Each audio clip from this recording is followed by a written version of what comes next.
you see all these like stamps of approval of how this box and how this processed food is going to make you healthy. But if you go down the produce aisle, you will not see on an avocado a sticker that says, heart healthy. You won't see on your bananas or your peaches or your papayas nothing about helping lower cholesterol or losing weight or, 0 grams of sugar. You won't even see it on the meat.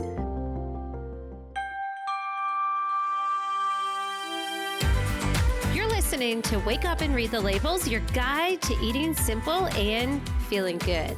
If you want to eat clean and feel your best, guess what? You're in the right place. Each week, we talk about ingredients that may be holding you back from feeling your best.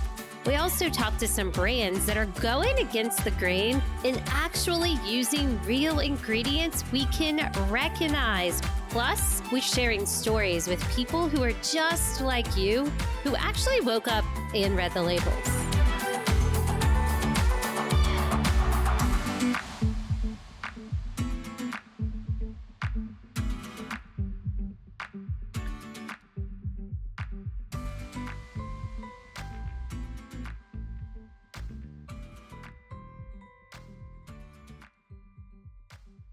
Is like it is. But joining me today is Brian Sanders. He's the filmmaker behind the Food Lies documentary, host of the Top 5 Nutrition podcast, Peak Human, and an international speaker. He has some other things that I'm going to let him talk about as well. What's up, Brian? Hey, hey, how's it going?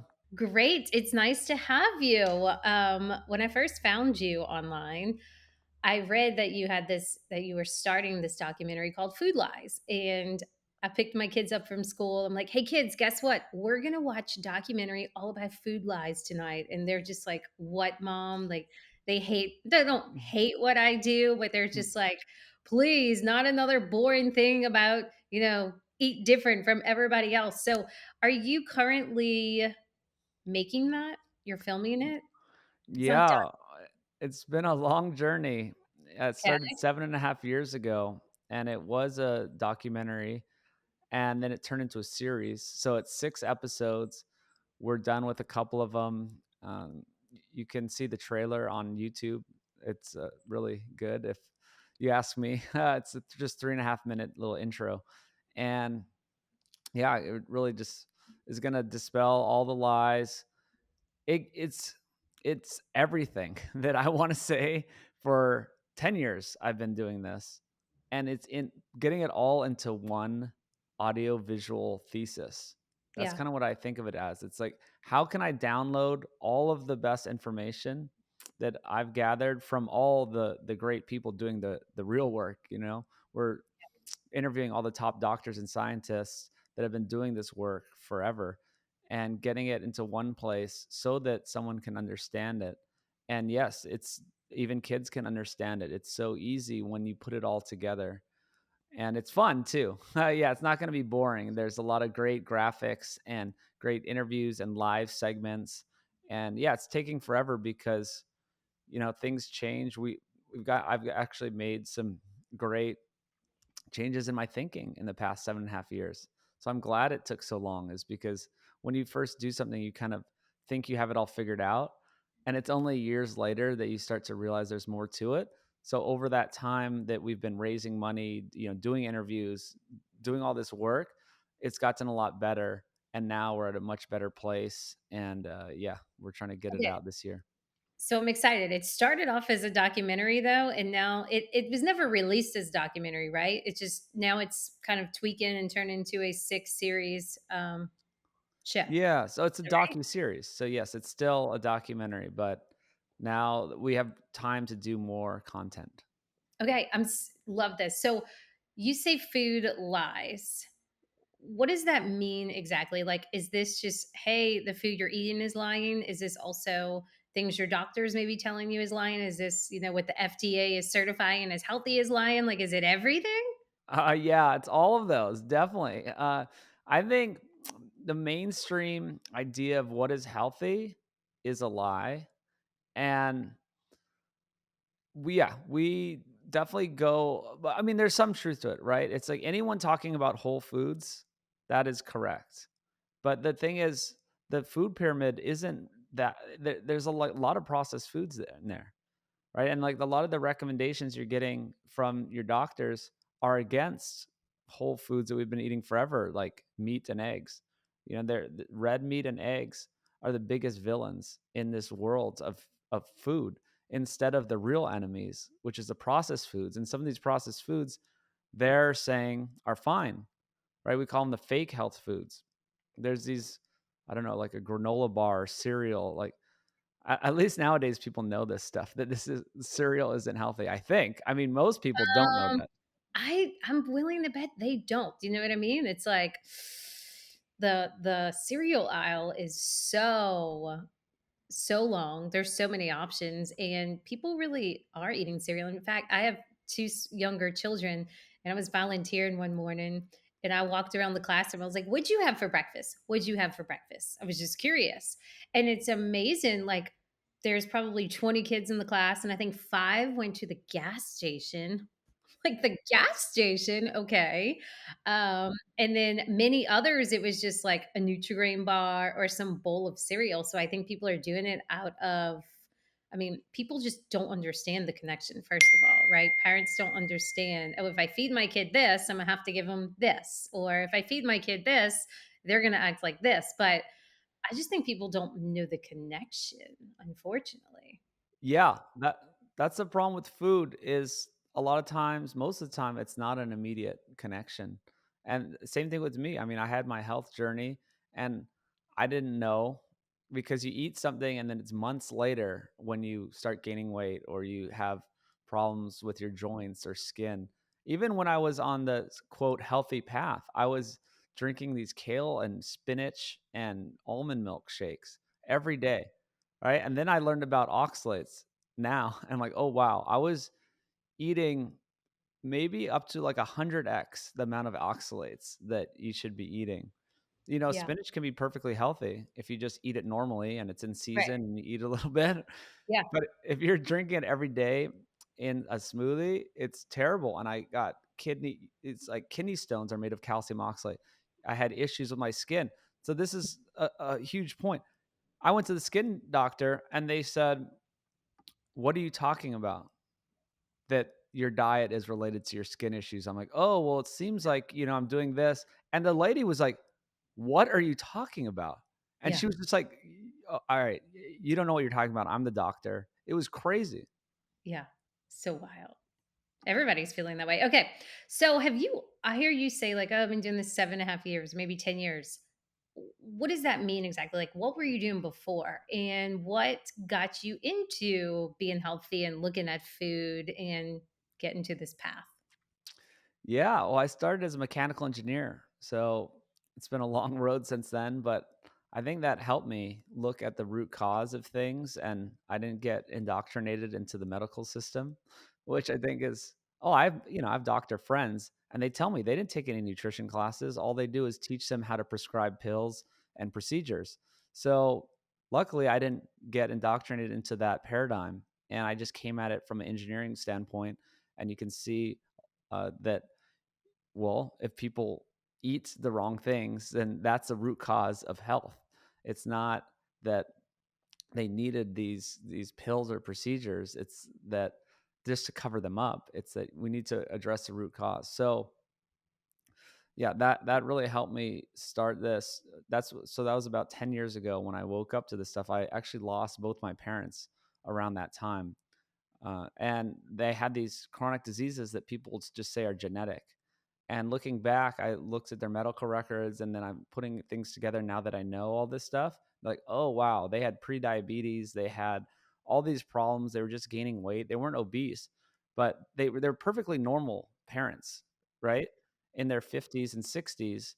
But they were just filled with visceral fat, just had all these problems from the food they were eating. And then over years, that just turns into chronic diseases. So, yes, there's a genetic component, And right? they didn't It's like, know, right? That's well, what they they've didn't been know. Yeah, told they're just following, everywhere and we else. followed the food pyramid. We Yeah. actually did the food pyramid. It was crazy. I was doing the food pyramid by the books until I was 30. I remember so specifically meal prepping for work. Not, I'm not like going out to eat. Like obviously, if you just like go out and eat McDonald's, you're not expecting to be healthy. I was doing the right thing. I was making the whole grain pasta and like the lean chicken breast, avoiding red meat, avoiding butter, just doing the thing, low fat products, doing all that stuff. And I just kept gaining weight and having more problems.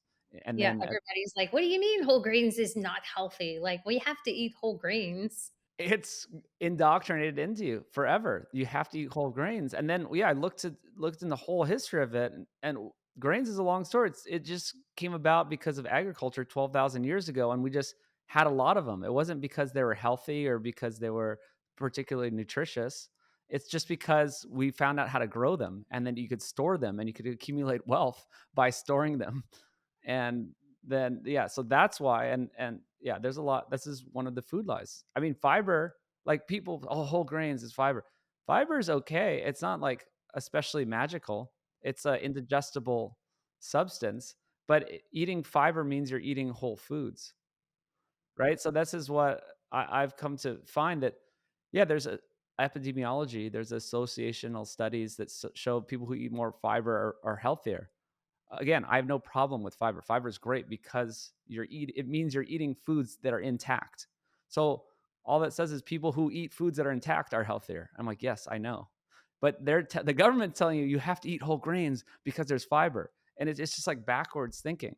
So why? Why do you think the government has been feeding us this lie of we need to eat grains and we need to eat low fat and no sugar?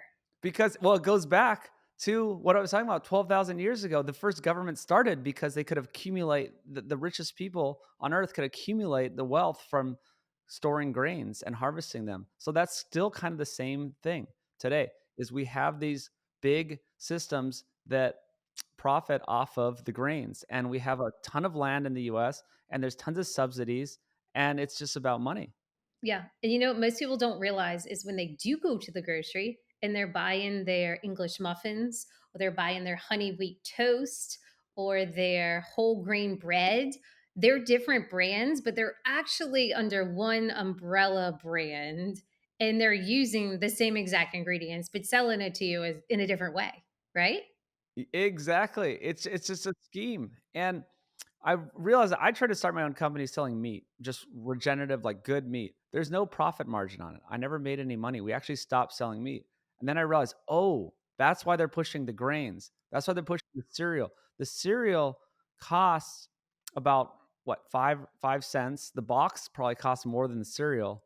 And then they sell it for $5, $6. The profits are huge. Of course, they're going to be marketing everywhere, doing fake studies, lobbying to keep this in place. Yes. Yes. So I'm certain that's what's going on with oats right now. Do you think that? With oats, Hmm. I mean, it's just cheap. It's just the hugest Right. profit margin. Yes. And There's there's oat nothing milk, particularly there's yeah, there's oat ice cream now, there's oat milk. Yeah, oat yeah. bars, like, I'm like, oats are in everything, and it's one of the most heavily sprayed glyphosate soaked crops, so to speak.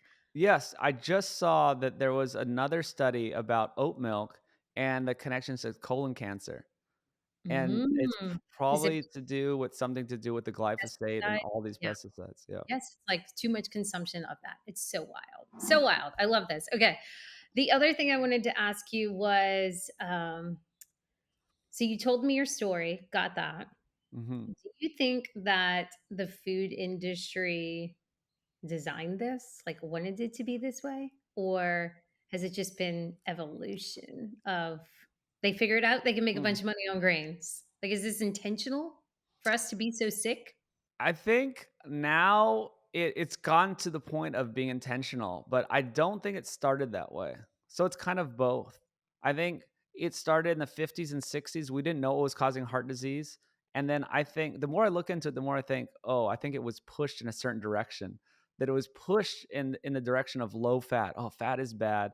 Then that opened the door to the food industry. So it's really hard to pinpoint it if there was, who was driving this, but I do think that there's bigger forces at play and that it's been driven this way. And now that it's obvious that these aren't healthy, but that there's so much profit and that they're big machines. It's like a big battleship, you can't turn it. Are you wanting to eat better, but this clean eating thing's just a bit overwhelming? Maybe you just don't know what to cook, or you don't know how to find the clean product swaps at the grocery store. Well, I want to make this simple for you. You can get clean swaps and a anti-inflammatory recipe delivered to your inbox every Saturday by going to thelabelletter.com. Let me circle back to your story. So I know you said you lost your parents, which I'm very sorry to hear about that.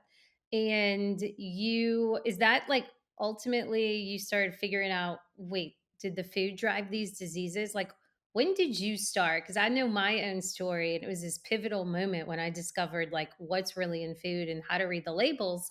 But where were you when you decided to maybe not follow the food pyramid anymore, and maybe you do need to eat fat and you do need to eat red meat? Like, what was that moment like?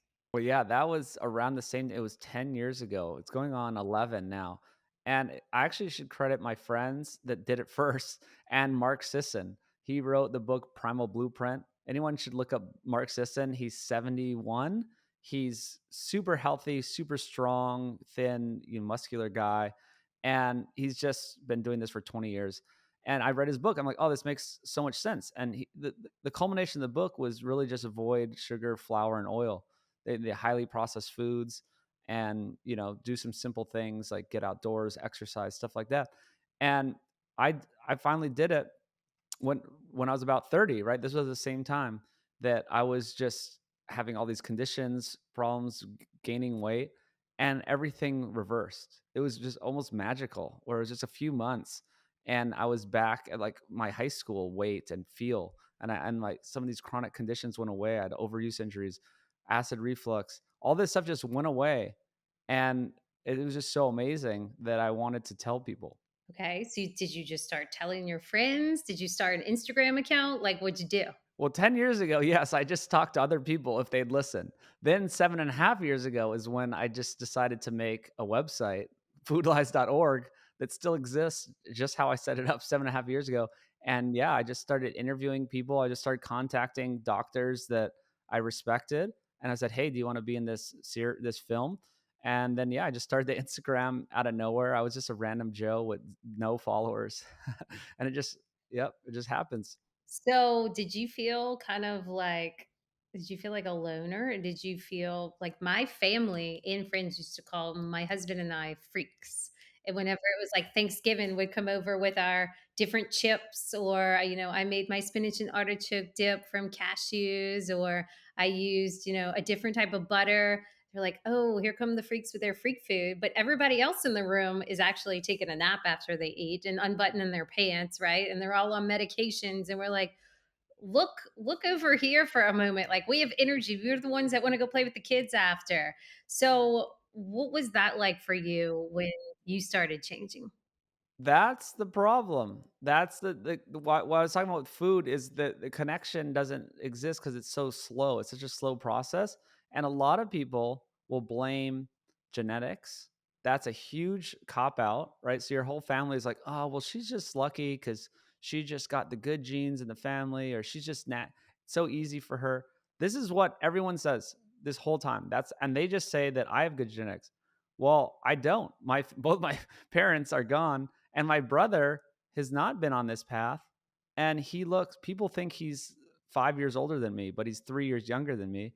He's overweight. I don't want to, say anything bad about him, but he knows he's overweight. He's got, some problems. My brother eats like a small child. He eats like chicken nuggets and french fries and doesn't want things to touch on his plate. And I'm like, come on, what are you doing? So I get it. Yeah, your family is actually the people that listen to you the least. That's a frustrating part in all this.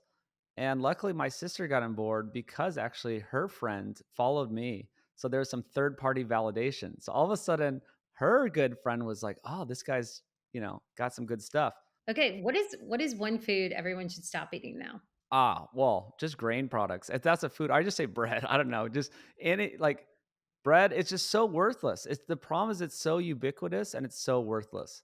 It's everything. It's like tortilla. If you count bread as like tortillas, pizza crust, and bread, it's just every meal people feel like they just need to have this bread even pasta is somewhat of a bread. It's Well, just do you think it's because they're eating empty foods and they feel like that fills them up? Because it does make you bloated. It does kinda stuff you, right?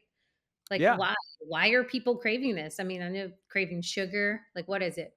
Well, there's actually some people that think that grains have these kind of properties that are a bit addictive and they have some reward properties in your brain, which kind of seems true that, people are craving and Yeah. wanting these bread products, pizza, and Mhm. all these things that give you these rewards. But yes, it is like filler food. So a lot of this stuff is filler food that for all of history has been kind of a good thing because people just needed calories. And so yes, bread, grains, all this stuff helps people be full for a cheap price, right? And nowadays, no one has problem with calories, right? We have a overabundance of calories. So what Yes. people need is good nutrition. And so Mhm. now this is the time when people need to look at the difference between nutrients and calories, right? Because they're very different, like empty calories, right? So, yeah, that is not what we need anymore. It's just calories. We need higher quality nutrition. Okay. So people are getting dietitians and they're getting nutritionists and they're going to their doctor and they're telling them otherwise, right? They're telling them count your macros, do low carb. I see this all the time. People are in my DMs. They're like, "What are you talking about? You're crazy. That's never going to work. Like, I'm not going to meet my numbers for the day." Do you get the same messages? Mm.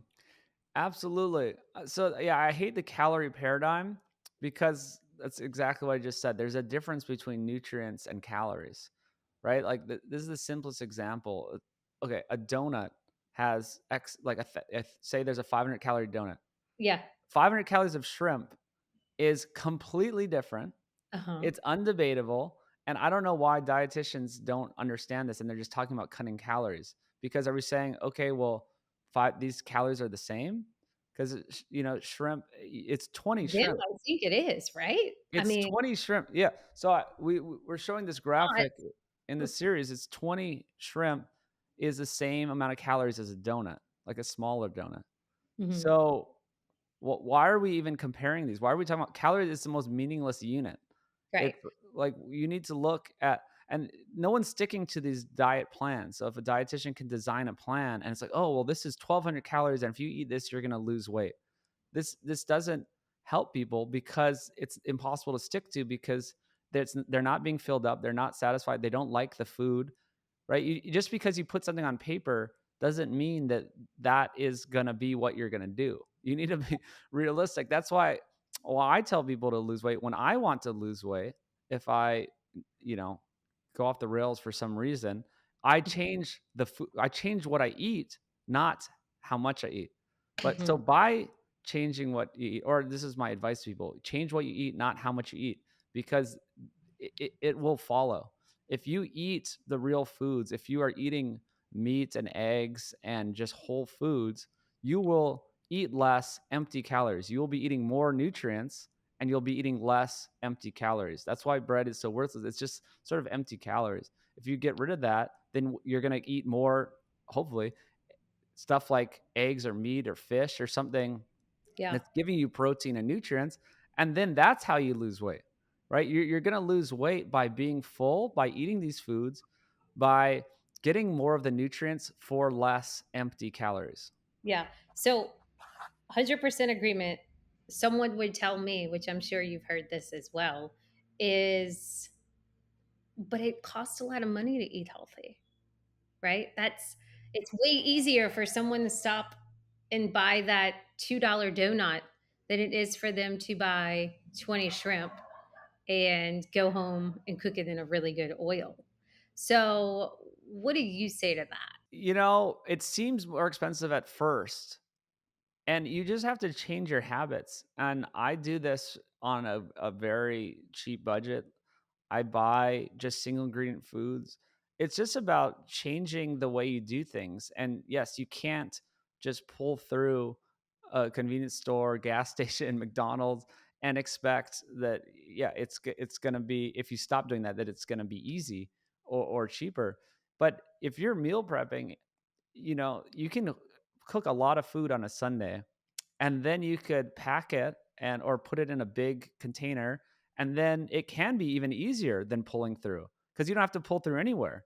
You just put it in a glass, hopefully, container, and like a nice safe container. Get it into your kid's lunch, get it into the car, wherever you're going to do it, get it into your office and just eat it. So, I mean, yes, there is the one day on Sunday maybe that you're going to have to work a little more, but then it's cheaper and more convenient for the rest of the week. Yeah. I think most people also just don't understand that what they're eating now is really driving them to be hungry all day. So they're eating more often. They're looking for, the next coffee to bring up their energy drinks because they're so fatigued. They're looking for those protein bars and those snacks because they're actually starving between their meals. And so I find with my clients, they're eating less food overall and they're staying fuller longer. So they might be full off of, 2 meals a day without the snacks, without the extra coffee, all those things. And then I do love the idea of, yes, meal prepping, but there's also really clean already made things out there, such as like Snap Kitchen is one they sell at Whole Foods. Primal Kitchen has some frozen meals. I think Kevin's does like these paleo already made meals. You just warm it up, like serve that over, some rice or cauliflower rice, something like that. Those are, and then they make Dietzel makes frozen turkey burgers. Force of Nature makes frozen burgers. Like just warm that up and serve that. That's super easy. Another question, do you guys cover this in Food Lies, is about nutrition facts. So we talked about, 500 calories in a donut isn't the same as 500 calories from shrimp. Was the nutrition facts created to disguise what's really in the food, do you think? I do.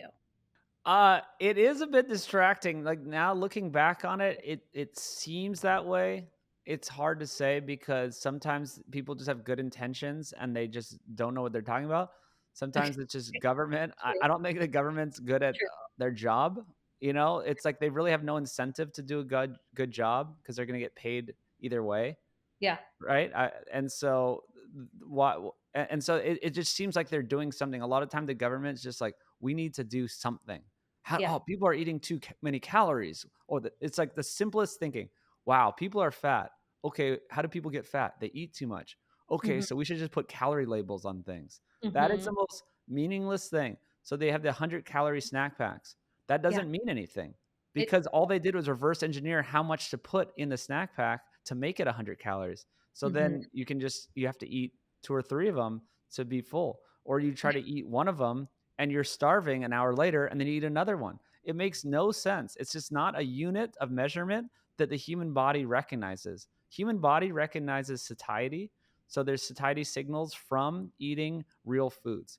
So it's either from protein and nutrients that your body feels satiety, or it's actually stomach fullness, which is, eating real foods, you will get full, right? Eating crackers and processed foods, your body just doesn't recognize them as whole foods and they don't fill you up properly.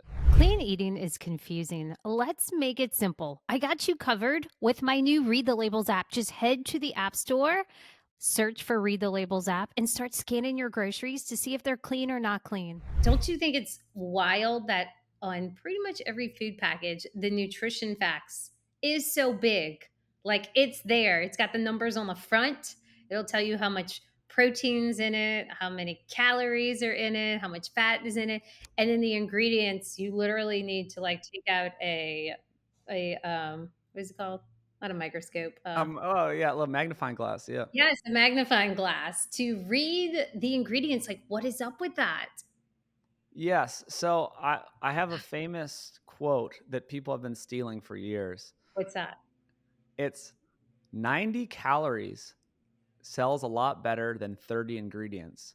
Yes, Convincing the world to count calories instead of ingredients is the most profitable scheme in history.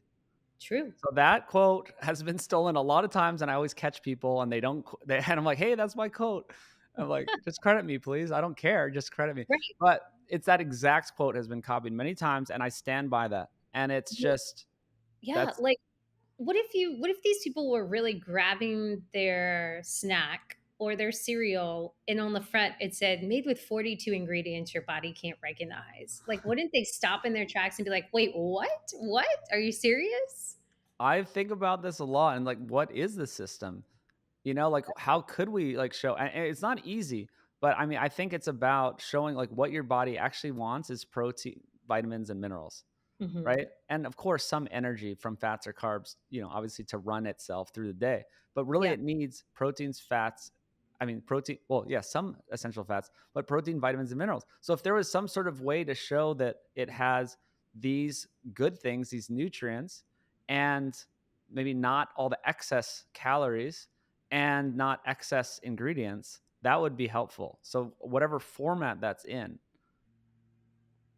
It's gotta be fixed. Yeah, I don't have the format figured out, but do you know what I mean? It's yes, it's like let's not or this. I don't know. I don't like scoring systems because then people can mess with the scoring system or who's making the scoring system. But part of Right. the scoring system would be how few ingredients it has. Yes. How few ingredients. So the other thing that gets me is like, all right, you'll see on your Quaker oats that are sprayed with glyphosate, or you'll see it'll say American Heart Association may help lower cholesterol. Same thing on Cheerios, all these things. And I always tell people, you guys, you see all these like stamps of approval of how this box and how this processed food is going to make you healthy. But if you go down the produce aisle, you will not see on an avocado a sticker that says, heart healthy. You won't see on your bananas or your peaches or your papayas nothing about helping lower cholesterol or losing weight or 0 grams of sugar. You won't even see it on the meat. Isn't this like mind blowing? Well, I figured it out. It's the same thing that I talked about before. There's no profit margin on it. There's nothing paying for that bogus label. Right? There's so much profit margin on the Cheerios with the Heart Healthy logo on it that they can fund all these fake organizations that make the stupid little symbol. So that's the problem. I know farmers. I know many farmers of meat, dairy, or fruits and vegetables. None of them are rich. I'll tell you that. All of them are scraping by, and they're not, there's no one there that's going to fund some big study or some labeling organization. So yes, you if something is marketed to you, I just avoid things that are marketed to me. That's what I realize now. If there's some big push for you to have it, that just means that there's a high profit margin on it and someone's trying to get you to buy it. Yep. I always say that. If mainstream's doing it, then it's not good for you. If you see it on every grocery shelf, every aisle, the end cap, they got so many columns, so many rows. I'm like, they're using crap ingredients, but they have a lot of money to market. So, will people ever actually know what to eat? Like when someone is going to finish Food Lies, what do you hope that they take away at the end? Like, are they going to understand? Okay, this is what I need to get at the grocery store. This is exactly how I'm going to be able to lose my inflammation and reverse my chronic disease. Like, what's going to happen? Well, that is exactly it. And that's why it's taking so long because we're trying to craft this narrative so tightly and so audio visually where you can just see it. You get all this. It's not like going to be like in the weeds of science, but we can show the graphs like very simply. We can show you the experts. We can show you the science. We can show you like really, with live demonstrations of what to do, that it will be very clear. People will get it. They're going to be able to have ammo against their doctor because their doctor's going to say, oh, well, you shouldn't be eating the red meat and the fat. And that's the, they'd be like, okay, we'll watch Food Lies. And it's backed by hundreds and hundreds of studies. We're going to have a whole website that's going to have probably 1,000 studies and broken down nicely. It's not just, a pool of studies that you can't look at. But so a doctor can go and be like, okay, well, maybe I was wrong. And they will know why they were wrong because we go into the history of why these organizations got started that started promoting low fat and anti meat. Right. So, yes, by the end of Food Lies, it's 30-minute episodes, 6 of them. You get the whole story back from the beginning. It will all make sense. And then you will know what to eat. And that the real answer is real food at the most simplest form. Right. And, but people need to know it. They need to know that a granola bar from a gas station is not real food. It seems like it because it's been marketed to you as healthy, but they will know the difference between real food and not. They will know that meat, all these animal foods we've been eating forever are healthy. So those are the big things is that animal foods we've been eating forever, they're have complete bioavailable nutrition. They're very healthy. They are not the enemy, right? The mainstream is saying eat less meat and eat more sort of just grains and low fat foods. They will know by the end of this very clearly why that's not true and that why, yeah, the motives behind that. Okay, so that's good news for the viewer. But you're also saying that someone can go to their doctor and say, "Watch Food Lies." Are you also hoping Food Lies is the ticket to educate doctors on what they missed in medical school in 6 episodes? It should be, yes. I mean, they would have to go into it. There a lot of doctors are very skeptical because they've gone their whole career learning that we need to lower your LDL and that cholesterol's bad and that certain foods have cholesterol, so we can't, right? They're indoctrinated. It's going to take a while to undo that. But there Yeah. are a lot of things in the I'm here. the sentiment's changing though. I think it's good. In the last few months, whatever you think about the new Bobby Kennedy, whatever this stuff, these people are making good changes when it comes to health. Yeah. And so I think it is going to kind of change the tides a little bit where people are waking up to some of this stuff. Yep. They're waking up and like people have been asking me, "What do you think? What do you think?" I'm like, it's great. Sure, we're going to remove fluoride from the water and a food additive got banned. I'm like, there are over 10,000 food additives, people, but maybe the consumer now will be more aware and make better decisions when they're buying their food. So then they will shake up the food industry, the people making it, and they'll be forced to do something about it. Um, Tell me this. What is one food that everyone should be eating more of? Oh, well, I just say beef. I'm just a big fan of beef and I eat it in every meal and people just think it's bad for them. And it has so many nutrients. It has so much good protein. It keeps you full. It's delicious. I just think it's a perfect food. And for all of history, humans have been eating a lot of red meat. So it only makes sense. So I know you're into regenerative agriculture. One, everybody listening might not really understand what regenerative is. And two, this goes into how actually can the food industry change in order because they got to make money, right? So how can we get all of our beef available to people regenerative style? And does it matter? Like people are going to their grocery and they're buying conventional meat, right? Is that going to get them healthy or is that going to keep them sick? Well, that's a hard one. So yes, regenerative meat is raised properly on grass their whole life. You have the cows, I mean, it could be goats and sheep, out on pasture, and it's moving them around. So they're eating the fresh grass. It's helping the land. It's putting carbon back in the soil. It's the way the animals live better, and it's the way the grasses and all the soil health grows. It's a very easy system that's worked forever, right? We just need to go back to it. So most cattle end up in a feedlot. So it's not great. It's efficient. I don't think that it's gonna necessarily like poison someone if they're just eating the conventional meat. If that's all I can afford, if they're like, okay, I can buy the 2.99 ground beef from Walmart, or I'm gonna get a 2.99 thing of mac and cheese. Get the Walmart normal ground beef. But then you can work up to the better beef, right? And work your way up to grass fed, grass finished, and regenerative. Just means that they're going the extra mile to like actually keep those cattle moving on the grass, doing it properly, rotating them. So, yeah, I think we need to all just work towards that, but it probably won't be people's step one to like go out there and like meet their farmer and shake their hand and buy a quarter cow. I just don't think that's realistic. Right. I agree. Do what you are doing, right? Stay in your same habits. So if you're going to your grocery, instead of, buying, like you said, the macaroni and cheese, buy the beef. So how can people support Food Lies? Well, foodlies.org. Just check out the site. There's the intro I was talking about, the trailer there, and there's Indiegogo there too. So if you want to pre-order it, it really helps.